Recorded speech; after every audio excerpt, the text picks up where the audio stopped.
I really love working three-dimensionally, and that's something that I've discovered. A large part of why I love it is because I'm also a dancer. And so something about three-dimensional work connects the physical nature of dance to the physical nature of art. And so I like the idea of connecting the two. This piece really began my freshman year in practicum, where we did this drawing encounter. And from that, I started really working on the texture of the surfaces I was marking on.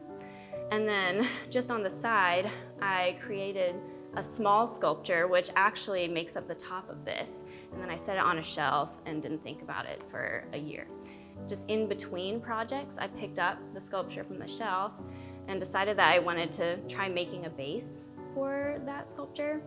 And then what happened was the base really just evolved into what makes up the majority of the sculpture now. Some of these metal pieces were given to me and I brought them in and thought it added a nice texture. I think overall I used different materials just to add more dimension to the sculpture. But something I did struggle with and challenge myself with was not being too invested in the small details. While those are important, I had to really challenge myself to step back and examine the piece as a whole.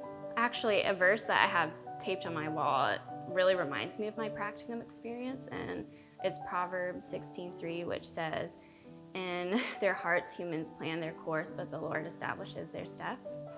And I think a lot of times going into my studio, I have this preconceived idea of what I'm going to make or what I'm going to make will be about.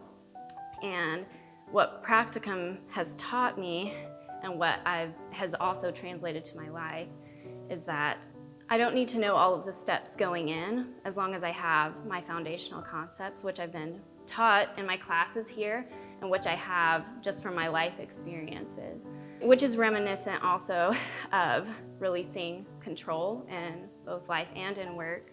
Because once you release the control of what you think your life should be or what your work should be about, then you have so much more freedom to learn from the work or learn from the moment in your life.